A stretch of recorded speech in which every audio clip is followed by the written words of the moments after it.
2000 आवेदन खारज सुभद्रा योजना नहीं उपमुख्यमंत्री प्रभाती परिड़ा सूचना देते काली राति सुधा 97,000 हिताधिकारी पेंडिंग थिला। आज रिपोर्ट अनुसार 70% आवेदन क्लियर होइछि। केवल अकाउंट भूल भटका जो 2000 रिजेक्ट होइथाइ पारे पुलिस से कहछि। नमस्कार, स्वागत करुछि मु आपण मान समस्त को मो यूट्यूब चैनल इनफॉरमेशन गुरुजी रे। तबे चलंतु आज वीडियो आरंभ करिया। आज गोटे नुआ अपडेट आसी से सुभद्रा योजना गोटे नुआ अपडेट आसी। अपडेट टी कौन ये आरंभ करिया पूर्व मु कहि रखुछि आपण माने समस्त चैनल रे वीडियो देखि जाउछन्ती के लाइक करूना, कमेंट भी करूना, सब्सक्राइब भी करूना।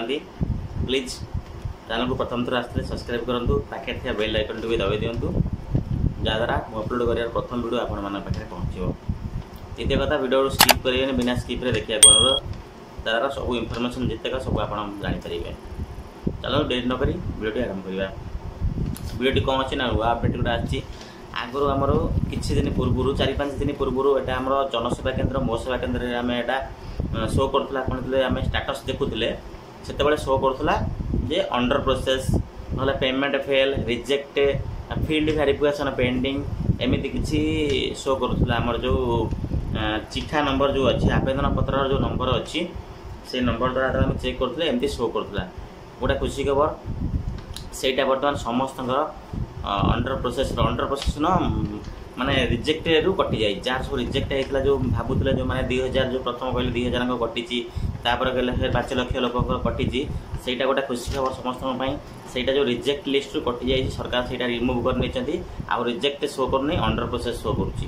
अंडर प्रोसेस शो जो मानकर फील्ड वेरिफिकेशन शो करूची एटा ठीक अछि। ओके, फील्ड वेरिफिकेशन केवल डॉक्यूमेंट वेरिफिकेशन मानकर सरला परे से माने एटा ट्रांजैक्शन देबे।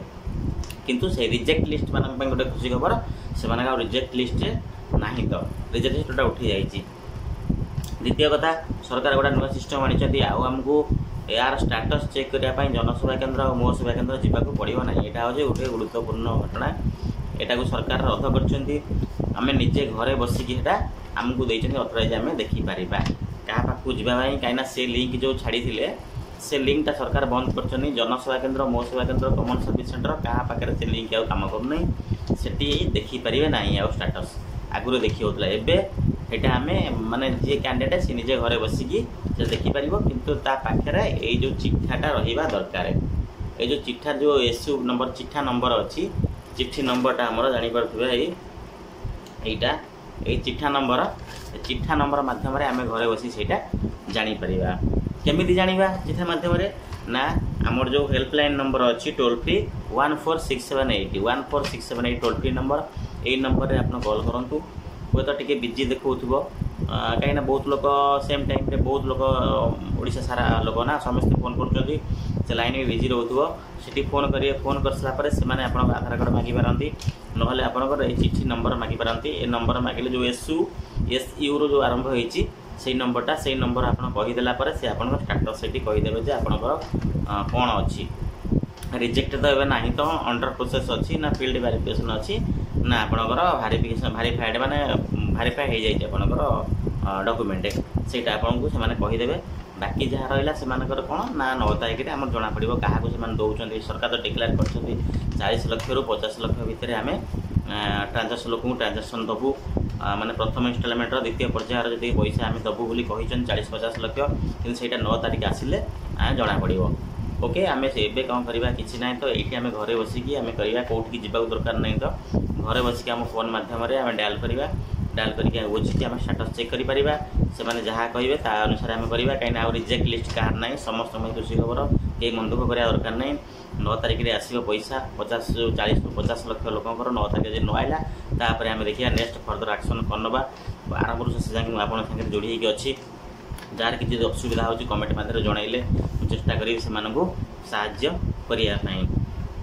ओके, आउटा कौन रहा ना आम जो डीबीटी लिंक ये सब थिला से सब एबे क्लियर हो जाए। सरकार भी ओपनली कहते आम तो आम काम करवा डीबीटी करने कि सरकार कहते कौन ना जहाँकर डीबीटी प्रोब्लेम थिला डीबीटी प्रोब्लेम रही आपन जो आधार लिंक थी से अनुसार आम बैंक को ट्रांजाक्शन करूँ। किंतु आमर गोटे जिन करार अच्छी डीबीटी लिंक कौन हम ना आमर जदि एकाधिक अकाउंट थी गोटे बैंक रे सेटा असुविधा हे। जदि आम आगुरी केवे खोली से अकाउंट बंद करना भी थी से अकाउंट बहुत लोक पैसा पड़े आसी कहीं लोक जाऊँच चेक कराया पैसा आसनी किंतु ତାଙ୍କର ଆଧାରରେ ଯେତେବେଳେ ଚେକ୍ କରୁଛନ୍ତି ଶୋ କରୁଛି ଯେ ଆଉ ଅଲଗା ବ୍ୟାଙ୍କ ଅଛି ସେଠି ପଇସା ଆସିଛି, ସେଠି ଯାଇ ଦେଖିଲା ବେଳକୁ ହଁ ସେଠିକି ପଇସା ପଳେଇ ଆସିଛି, ଯେଉଁଟା ମାନେ ଡିବିଟ୍ ଲିଙ୍କ ନାହିଁ ତ ସେଠିକି ପଳାଉଛି। ଓକେ, ସେସବୁ ପ୍ରତି ଆମେ ଧ୍ୟାନ ଦେବା। କେମିତି କ'ଣ ଆମ ପଇସା ମିଳିବ 9 ତାରିଖ ଆସିଲେ ଜଣାପଡ଼ିବ। ଏ ତ ଖୋଲାଖୋଲି ଆମ ସରକାର କହିଦେଇଛନ୍ତି କି ଆମ 9 ତାରିଖରେ ଆମର ପଇସା ମିଳିବାଟା ବାଉଣ୍ଡ, ସମସ୍ତଙ୍କୁ ମିଳିବ, କେହି ବ୍ୟସ୍ତ ହୁଅନ୍ତୁନି। ଡିବିଟ୍ ଲିଙ୍କ ଥାଉ କି ନଥାଉ, ନଥିଲେ ଆମେ ପର ପର୍ଯ୍ୟାୟରେ ଦେବୁ, ରିଜେକ୍ଟ କେହି ହେବେ ନାହିଁ। ତ ସେଇ ଲାଗି ସମସ୍ତଙ୍କର ଆକ୍ସେପ୍ଟ କରିଦେଇଛନ୍ତି। ଏଇଟା ହେଉଛି ବଡ଼ ଖୁସି ଖବର। ଓକେ, ଇଏ ତ ଏତିକି ଖବର ଥିଲା। ମୁଁ ଭାବିଲି ମୋ ଭିଉଅର୍ସମାନଙ୍କୁ ଏ ନ୍ୟୁଜ୍ଟା ଦେବା ପାଇଁ ନ୍ୟୁଜ୍ଟା ଦେଇଦେଲି। ବାକି ଅଲଗା ଭିଡ଼ିଓ ତ ଏବେ କଭର କରି ହେଉନାହିଁ, ତ କାହିଁକିନା ଏବେ ସୁଭଦ୍ରା ଉପରେ ଟ୍ରେଣ୍ଡିଂ ଚାଲିଛି। ସୁଭଦ୍ରା ନାଁର ଡେଲି ସୁଭଦ୍ରାର ଗୋଟେ ଗାଇଡ଼ଲାଇନ୍ ଆସୁଛି, କେଉଁଦିନ ବନ୍ଦ ନାହିଁ। ତାପରେ ଏମାନେ ବି ଟିକେ ଯେଉଁ ଆମର ସରକାର ତରଫରୁ ଟିକେ ମିସ୍ଅଣ୍ଡରଷ୍ଟାଣ୍ଡିଂ ତାଙ୍କର ଲୋକଙ୍କ ଭିତରେ ହେଉଛି, କାହିଁକିନା ସେମାନେ କେତେବେଳେ କ'ଣ କହିଦେଉଛନ୍ତି ସେଇଟା ଟିକେ ଖାପ ଖାଉନାହିଁ। ତ କୌଣସି ଜାଗାରେ ଡେଲି ରୁଲ୍ ଏମାନଙ୍କର ସବୁ ଚେଞ୍ଜ ହେଉଛି। ଓକେ, ଦେଖାଯାଉ। ଆମର ତ ପଇସା ଉପରେ ଆମର ମତଲବ, ପଇସା ଆସିଗଲେ ଆମର ସରିଲା। ଓକେ, ଯଦି ବି ପଇସା କାହାର ନ ଆସେ ପୁଣି ବି ନେକ୍ସଟ ଫେର ବି ଜନ ଆନ୍ଦୋଳନ ଫେରେ ଆରମ୍ଭ ହୋଇଯିବ। ଯେମିତି ପୂର୍ବରୁ ହେଇଥିଲା, କାହିଁ ଦେଲାନି ଜନଶୁଣାଣିରେ ମାନେ ମୁଖ୍ୟମନ୍ତ୍ରୀକୁ ସେମିତି ଚିଠି ଲେଖିବେ ଲୋକ, ଚାରିଆଡ଼େ କମ୍ପ୍ଲେନ୍ ହେବ ଏମିତି କି ପଇସା କ'ଣ ପାଇଁ ମୋର ଆସିଲାନି, ସେ କହିବ ମୋର ପାଇଁ କ'ଣ ପାଇଁ ଆସିଲାନି। ତ ଏବେ ସରକାର ସେଇଥିପାଇଁ ଏଟାକୁ ଯେଉଁ ରିଜେକ୍ଟ ଆମେ ଭାବୁଛୁ, ସେଇଥିପାଇଁ ରିଜେକ୍ଟ ଲିଷ୍ଟକୁ ସେମାନେ ଉଡ଼େଇ ଦେଇଛନ୍ତି। କାହାକୁ ଦେବେ ନ ଦେବେ ସେଇଟା ଅଲଗା କଥା, ରିଜେକ୍ଟ ଲିଷ୍ଟ ସେମାନେ ଏବେ ଡିସମିସ୍ କରିଦେଇଛନ୍ତି। ଆଉ ଗୋଟେ କଥା, ଏବେ ଗୋଟେ କଥା ଶୁଣିବାକୁ ମିଳୁଛି କ'ଣ ନା, ଆମ ଜନସେବା କେନ୍ଦ୍ର ବାଲା କହୁଛନ୍ତି ସରକାର ତରଫରୁ କିଛି ଏସବୁ ଆସିନି, ଯେଉଁମାନଙ୍କର ନାଁ ରାସନ କାର୍ଡ଼ରେ ନାହିଁ ତ କଟିଯାଇଛି, ମାନେ ଥିବ ଯଦି ଏଠି ଥିବ କେଉଁଠି ଥିବ ଥାଇପାରେ, କିନ୍ତୁ ଯାହାର କଟିଯାଇଛି ସେମାନଙ୍କର ଟିକେ ଡିଫିକଲ୍ଟି ହେବ। ସେଇ ପଇସା ସେମାନଙ୍କର ପେଣ୍ଡିଂ ରଖୁଛନ୍ତି, ସେଇଟା ସରକାର ତରଫରୁ କ୍ଲିଅର୍ ହେଇନି, କିନ୍ତୁ ସେ ପଇସା ଆସିଲା ପରେ ଜଣାପଡ଼ିବ। କାହିଁକିନା ବହୁତ ଲୋକଙ୍କର ସେମିତି ହେଇଛି, ଯେଉଁ ପଇସା ଆସିନାହିଁ ତ ଯେଉଁମାନଙ୍କର ନାଁ ଟୋଟାଲ୍ ନାହିଁ ତ ଆମର ରାସନ କାର୍ଡ଼ରେ, ସେମାନେ ଟିକେ ପ୍ରୋବ୍ଲେମ୍ ହେଉଛି। ଓକେ, ଦେଖିବା ଫର୍ଦର କ'ଣ ହେଉଛି, ଆମେ ୱେଟ୍ କରିବା। ଯେତେବେଳେ କହିଛନ୍ତି ପ୍ରତିଶ୍ରୁତି ଦେଇଛନ୍ତି ସମସ୍ତଙ୍କୁ ମିଳିବ ବୋଲି, ସେଇଟା ଆମେ ୱେଟ୍ କଲେ ହିଁ ଆମର ଜାଣିପାରିବା ଯେ କ'ଣ ହେବ କ'ଣ ନାହିଁ। ତ କିନ୍ତୁ ଆପଣଙ୍କ ପାଖରେ ଏଇ ଯେଉଁ ସୁଭଦ୍ରା ଆପ୍ଲାଏ କରିବା ଟାଇମ୍ର ଯେଉଁ ରସିଦଟା ଆପଣଙ୍କ ପାଖରେ ରହିବା, ସବୁବେଳେ ରଖିବେ। କାହିଁକିନା ଆପ୍ଲାଏ କରୁଛୁ ମାନେ ବୋଲି ସେଇଟା ହେଉଛି ଆମର ଗୋଟେ ଡକ୍ୟୁମେଣ୍ଟ। ସେ ନମ୍ବର ଯେଉଁ ରେଫରେନ୍ସ ନମ୍ବର, ଯେଉଁ ଆବେଦନ ପତ୍ର ନମ୍ବର, ଏଇ ନମ୍ବରଟା ହିଁ ଆମକୁ ଦରକାର। ଏଇ ନମ୍ବର ରଖିବେ, କେଉଁଠି ହଜେଇବେନି। ତ ଫର୍ଦର ଆମକୁ ଯାହା ହେବ ଆମେ କରିପାରିବା। ଆମେ ନେକ୍ସଟ ଆପ୍ଲାଏ କରିପାରିବା, କ୍ୟାନସେଲ୍ ହେଲେ ବି କିଛି ଆମେ ତାପରେ କରିବା କ'ଣ ଆମେ ଆପ୍ଲାଏ କରିଥିଲୁ। ଯଦି ବି କିଛି ଅସୁବିଧା ଆପଣଙ୍କର ଦେଖାଉଛି, ଆମେ ସେକେଣ୍ଡ ଟାଇମ୍ ବି ଆପ୍ଲାଏ କରିପାରିବେ।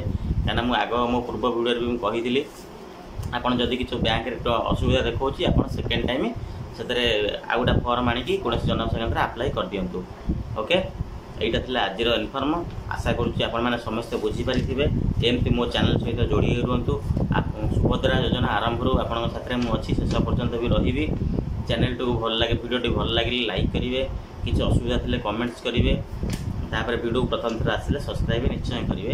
ଆପଣଙ୍କ ସାଥେ ଆପଣ ସାଙ୍ଗମାନଙ୍କ ସହିତ यार भिडियोर फायदा नापी भी सेयार करेंगे कहीं आप जो भिडियोर फायदा नेउछन से भी से फायदा नहीं पारे कहीं बहुत लोग पाखे सरकार जो योजना आसूँ पहुँच पार ठीक से समस्त को टाइम नहीं भी पूरा न्यूज देखापी केतले कौन आसला से आम कोशिश करें मेहनत करुँच आपण पाखे पहुँच यहाँ सुविधा ये ताद्वारा तो आपंकर किसी क्षति होना तो केवल सब्सक्राइब और लाइक द्वारा किसी असुविधा हे ना तेणु आप जो किसी उपकार पाँच आमको भी आम इन्स्पिरेसन मिल आम गोटे माने ये मिल गोटे पावर मिल हाँ लोक मैंने देखुं भिडियो को भल पाँच तेणु आमको गोटे नुआ भिडियो बनवाई आम गोटे इन्स्पिरेसन मिल ओके आज भिडियो ये एंड करवा आ गए नुआ अपडेट नहीं पुणी आउ दिन आसवि से रोचे।